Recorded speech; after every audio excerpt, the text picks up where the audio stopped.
attention that I've thought ahead, and I'm wearing a pair of shorts in order to keep cool. A pair of shorts described at least twice this evening as harrowing. If I'm traumatised, you can join me. So I'm an ex-Royal Navy mine clearance diving officer. That's a kind of underwater bomb disposal officer. Don't like to mention it. There's a bit trick about it, isn't it? So clearance diver is a kind of underwater bomb disposal officer, and I was the second in command of the bomb disposal ship HMS Ledbury. We're lucky enough to have two of the officers from Ledbury in the audience tonight. Say hello, lads.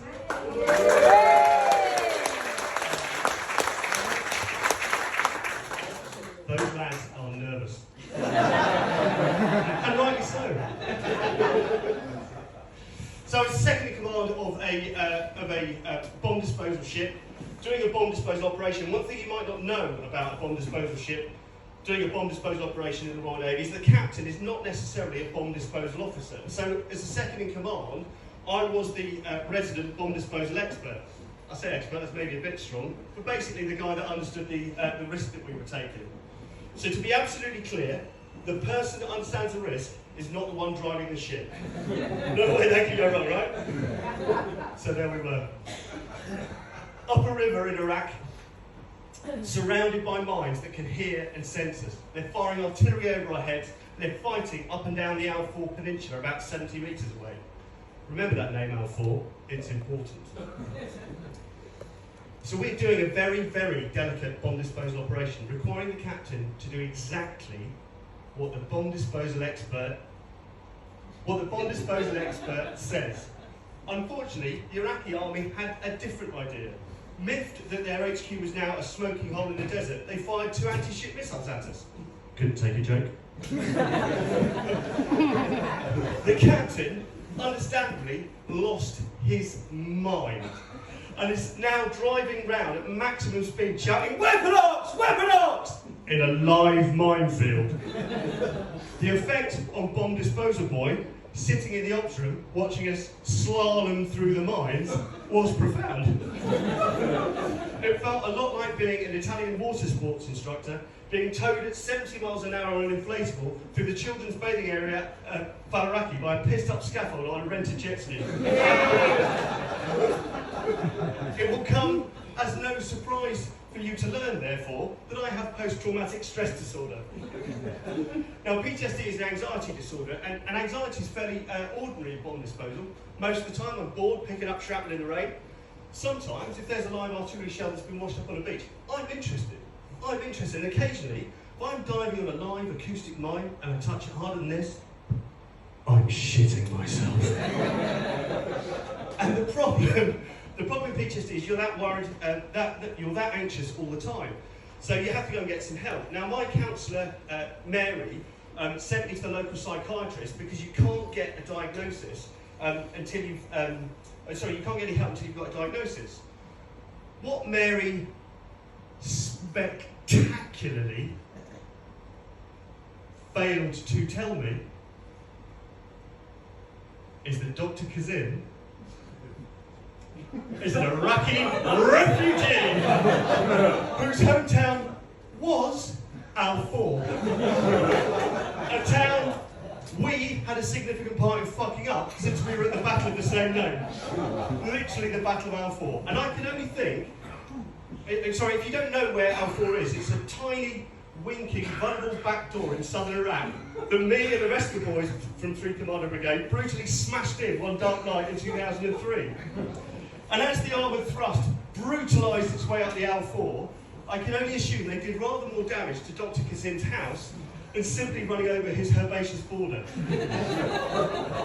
He knew I was partially to blame.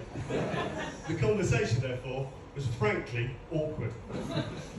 I'm sitting in his office going, "Since the invasion of Iraq, my life is wrecked. I never felt peace or joy again." No, I will never forget his reaction. He leaned in. "You're broken?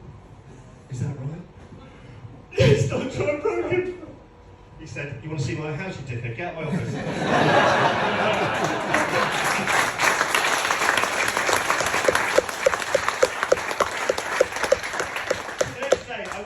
I went to see Mary, and Mary said, I'm a bit surprised to read this report because you are in shit state, and this doesn't look like you're doing too badly. I said, do you know where he's from?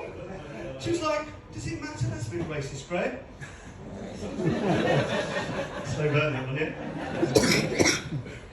So when you get PTSD, I had imagined there were going to be lots of, it was going to be really, really cool, lots of long silences.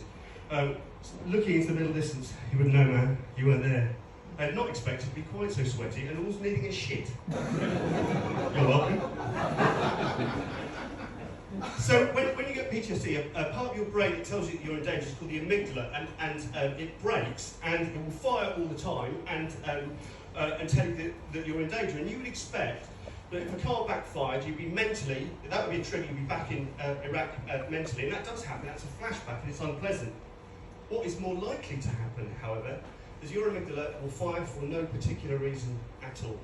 So you could be doing something really ordinary, like waiting to pick up a second-class stamp on a Tuesday in a dusty post office, queue of pensioners behind you, a sweet old lady behind the counter, when, for no reason, your brain will go, RUN! This is disquieting. It's disquieting for me. It's disquieting for the pensioners. It leaves you breathing and sweating like you've been chased by the police, and that's bad enough, but it can really upset your journey when you're in airport security. Similarly, crying "no" whilst driving a minibus full of people you barely know on the outside lane of the motorway can give them PTSD as well. So you would expect when you get PTSD, lots of nightmares. And you do have nightmares, fair enough. They're really bad if you get too hot. They're worse if you get too cold. So I worked out, if I just wore a t-shirt, naked from there down, that was fine. There is, however, a double jeopardy. And the double jeopardy is that one of the other symptoms of PTSD is called hypervigilance. And if you're surprised, there's this terrible startle response. And what happens is that you can be fast asleep. You hear a noise, and your brain reaches the obvious conclusion. Fast asleep, you hear a noise, it must be a tiger. So you go straight from fast asleep, ready to fight.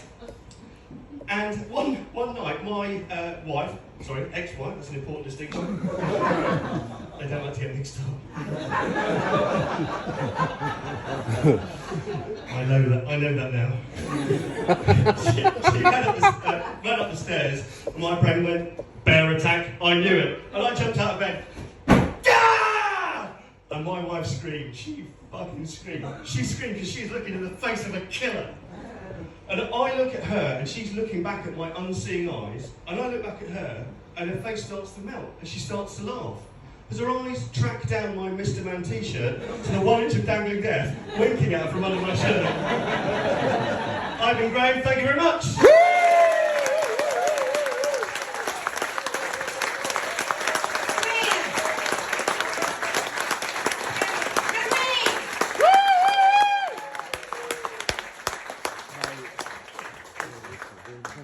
Hello everyone.